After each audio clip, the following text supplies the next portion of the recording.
ሰላም እንዴት ናችሁ? ውድ ቻናሌ ቤተሰቦች ዛሬ በሌላ ቪዲዮ ተገናኝተናል። ለዛሬ ያስኩላችሁ ቪዲዮ ኪፓር በተን ሞባይል ስክሪን ላይት ችግር ያጋጠማት ሞባይል አለችንም እቺ ሞባይል እንዴት አድርገን ስክሪን ላይቷን ማስተካከል እንደምንችል በዚህ ቪዲዮ እንመለከታለን። እስከ ቪዲዮ ፍጻሜ ድረስ አብራችሁን ሁኑ። ለዚህ ቻናል አዲስ ናችሁ ቻናሉን በመቀላቀል ቤተሰብ መሆን ትችላላችሁ። ሀሳብ አስተያየት ካላችሁ ኮሜንት ላይ አስቀምጡልኝ።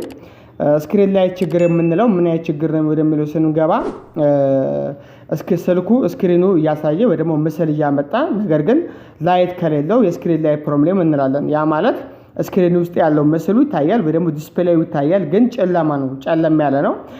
ምስሉ በደንብ አይታየም ማለት ነው። ምክንያቱም ስክሪናችን ዲስፕሌይ ማድረግና ላይትም ከጀርባ አለው ባክግራውንድ ላይ ከኋላም ላይት ስላለው ላይቱ ደግሞ ምንድነው ጥቅሙ የስክሪኑ ላይ ያለው ምስሎች ለማሳየት ያክል ነው የሚጠቅመው። ስለዚህ ያ ላይት ከተቋረጠ ስክሪን ውስጥ ያለው ጽሁፍ አይታይም ማለት ነው፣ ጨለማ ነው የሚሆንበት ማለት ነው። ስለዚህ ይሄ የስክሪን ፕሮብሌም ብለን ስክሪን ሳይሆን የምንቀይረው ስክሪን ላይት ፕሮብሌም ብለን ያንን ችግር ነው የምናስተካክለው ማለት ነው። ስለዚህ እንዴት አድርገን ማስተካከል እንደምንችል እንግዲህ እዚህ ጋር እንመለከታለን። ከእናንተ የሚጠበቅባችሁ ሙሉ ቪዲዮ መመልከት ነው። እዚህ ጋር ቀድም ሳበራው ስልኩን ምንም የሚታይ ነገር የለም። አይታችሁት ከነበረ የተወሰነ አብርቼው ነበር፣ ግን ምንም የሚታይ ነገር የለም፣ ጨለማ ነገር ነው። ምስሉም አይታይም በእርግጥ ቀድም ላይ ስታዩት፣ ነገር ግን ምስሉ ውስጥ ላይ እንደሚታይ ስልኩን ከፍተን አሳያችኋለሁ። አሁን ሞባይሉን ከፍተውና ከዛ በመቀጠል ከስክሪኑ ጀርባ ምስል እንዳለው ለማወቅ ላይት እናበራበታለን። ፍላሽ ላይት ካበራንበት በኋላ ምስል እንዳለው በደንብ አድርገን ማወቅ እንችላለን ማለት ነው። ስለዚህ ላይት የምንለው እንግዲህ ልክ እዚህ ጋር እንደምትመለከቱት አሁን እዚህኛው ስልክ ላይ ሶስት ላይቶች አሉት ማለት ነው። ስክሪኑ ጀርባ ያሉት ላይቶች ሶስት ናቸው። እንደየሞባይሉ ብዛቱም ይለያያል። አንዳንድ ሞባይል ላይ አንድ ብቻ ሊኖር ይችላል፣ አንዳንዱ ላይ ሁለት፣ አንዳንዱ ላይ ሶስትም አራትም እያለ እንደ ስክሪኑ ስፋት ላይቱም እየበዛ ይሄዳል ማለት ነው። በተለይ ተች ሞባይሎች ላይ በጣም በዛ ያለ ላይቶች ናቸው ያሉትና ልክ እዚህ ጋር ይሄኛው ሞባይል ስትመለከቱት እንግዲህ አብርቼዋለሁ። ቀደምም እንደዚህ አብርቼው ግን ምንም የሚታይ ነገር አልነበረውም። ግን ውስጥ ላይ ግን አሁን ስልኩ ከፍቷል። ይሄው እንደምታዩት ክፍት ነውና ከጀርባ ላይት እናበራበታለን።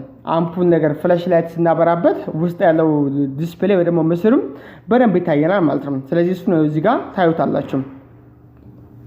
ያው ልክ እዚህ ጋር እንደምትመለከቱት እንግዲህ ከውስጥ ላይ ምስሉ እንዳለ ወይ ደግሞ ስክሪኑ እያሳየ ስለመሆኑ ላይት ብቻ ስለመቋረጡ በእንደዚህ መሰረት ቼክ ማድረግ ወይ ደግሞ ማወቅ እንችላለን ማለት ነው። ስለዚህ ላይት ፕሮብሌም የምንለው እንግዲህ እንደዚህ አይነት ኬስ ለሚያጋጥማቸው ነው ማለት ነው። ስለዚህ እንደዚህ አይነት ኬስ ለሚያጋጥማቸው ስልኮች ደግሞ የተለያየ አሰራሮች አሉ። አንድ ወይ ደግሞ ሁለት ሳይሆን ብዙ አይነት አሰራሮች አሉ።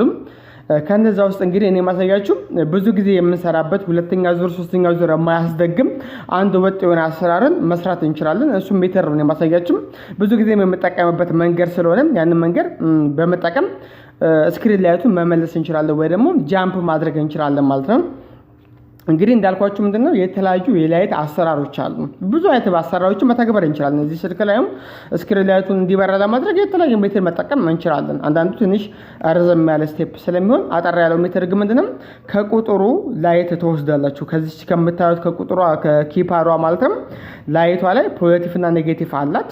ስለዚህ ምንድነው የምታደርጉት ሁለት ጃምፐር ታመጡና ፖዚቲቭ ላይ ፖዚቲቭ ትበይራላችሁ። በመጀመሪያ ደረጃ በቀጥታ የቁጥሩ ላይት ፖዚቲቭ ላይ አንድ ጃምፐር እንደዚህ እንበይራለን። በመቀጠል ደግሞ ኔጌቲቭ ላይም ሌላ ጃምፐር እንበይራለን። ያው የተወሰነ ጃምፐሮቹን ረዘም ማድረግ ይቻላል። ለእናንተ በደንብ እንዲታያችሁ ወይ ደግሞ እንዲመች በሚለው ነው፣ ለአሰራር እንዲመች ገመዱን ረዘም ማድረግ ይዋሉ። እናንተ ግን አጠር አድርጋችሁ መጠቀም ትችላላችሁ። ምንም የዚህና ገመዱ ረዘም ማለቱ የሚጠቅም ነገር ስላልሆነ ማለት ነው። ስለዚህ አጠራጋችሁ ተጠቀሙትና በእንደዚህ መሰረት ፖዚቲቭ እና ኔጌቲቭ ላይ ትበይራላችሁ ማለት ነው የኪፓሩ ላይ። ይሄን ካደረጋችሁ በኋላ ቀጥታ እነዚህን ጃምፐሮች የምትበይሯቸው ቀስ ብላችሁ የስክሪኑ ጀርባ ያለውን የተሸፈረውን ላስቲኩን ተፈልቀቁታላችሁ፣ ክዳኑ ማለት ነው። ከስክሪኑ ጀርባ ያለው ማለት ነው ቀስ ብለን መፈልቀቅ እንጀምራለን ማለት ነው። ስክሪኑ ሳይሰበርባችሁ በጥንቃቄ ያርጋችሁት ልክ እዚህ ጋር እንደማሳያችሁ በእንደዚህ መሰረት ተፈልቀቁታላችሁ። ከዛ በመቀጠል ከስክሪኑ ጀርባ ሁለት ላይቶች አሉ እዚህ ጋር እንደምታዩት። ከዛ እነዚህ ላይቶች ፖዚቲቭ እና ኔጌቲቫቸውን ቼክ አፕ ታደርጋላችሁ በዲሲ ወይ ደግሞ በመልቲሜተር ይቻላል፣ ችግር የለውም። ቼክ እናደርጋቸዋለን። ፖዚቲቭ እና ኔጌቲቭን ትክክለኛ ከሆነ ይበራል፣ ካልሆነ አልበራ ይላችኋል። እንደዚህ አልበራ ሲል ታቃይሩታላችሁ። ፖላሪቲው ልክ አይደለም ማለት ነው። ከዛ ፖዚቲቭ እና ኔጌቲቭ አቃይረን ስንሞክር እዚህ ጋር ልክ ነው ያዩት ይበራል። ስለዚህ ፖዚቲቭ እና ኔጌቲቭ ለይቻለሁ ማለት ነው እዚህ ጋር እንግዲህ። ስለዚህ ፖዚቲቭ በስተግራ በኩል ነው፣ ኔጌቲቭ ደግሞ በስተቀኝ በኩል ነው ማለት ነው። በእንደዚህ መሰረት እንግዲህ ኔጌቲቭ እና ፖዚቲቭን ቼክ አደረገው ደግሞ ካወቀን በኋላ በቀጥታ የኪፓር ፖዚቲቭ ላይ የበየሩን ጃምፐራችን እናመጣና ከስክሪኑ ጀርባ ካለችዋ ፖዚቲቭ ላይት ላይ ትበይዳላችሁ። የምትበይዱት ምኑ ጋር ነው? የስክሪኑ ጀርባ ያለው ፖዚቲቭ ላይት ላይ ትበይዳላችሁ። ከዛም ፖዚቲቭ ላይ የበየራችሁት ማለት ነው። በመቀጠል ደግሞ ኔጌቲቭ ታመጣላችሁ። ኔጌቲቭም ታመጡና ደግሞ ከስክሪኑ ጀርባ ያለው ላይቱ የትኛው ላይ እንበይዳለን? ኔጌቲቭ ላይ እንበይዳለን ማለት ነው። ስለዚህ በእንደዚህ መሰረት በቀላሉ ይመጣል። እንግዲህ ይሄኛውንም በእንደዚህ መሰረት እንግዲህ በይደን ቼክ እናደርገዋለን። መስራት አለመስራቱ እንግዲህ እዚህ ጋር አብረን እናያለን ማለት ነው። ዞሮ ዞሮ ፖዚቲቭን ፖዚቲቭ ላይ ኔጌቲቭ ላይ በይጄዋለሁ እንደምታዩት። ከዛ የሚጠበቅባችሁ ምንድነው? ገመዶቹን ወይ ደግሞ ጃምፐሮቹን ወደ ስክሪኑ ጀርባ ሰብሰብ ማድረግ ነው። ወደ ውስጥ የተወሰነ ተረፍ ያሉትን ገመዶች ሰብሰብ አድርገን ወደ ውስጥ እናስገባቸውና ቀድሞ ያነሳነውን የስክሪኑ ክዳን ወደ ቦታው በስነ ስርዓቱ እንገጥመዋለን። የቱ ክፍተት እንዳያመጣ ላይቱ እንዳይወጣባችሁ ማለት ነው። ላይቱ ወደ ውጪ ከወጣ በደንብ ስለማያሳይ በደንብ እንከርነዋለን። ከከደነው በኋላ ወደ ቦታው እንግዲህ ስክሪኑ መመለስ ብቻ የሚጠበቅባችሁ። በእንደዚህ መሰረት እንግዲህ ስክሪናችንን ካስቀመጠን በኋላ ባትሪ አድርገን ቼክ እናደርገዋለን። መስራት አለመስራቱን እንግዲህ እንሞክራለን ማለት ነው።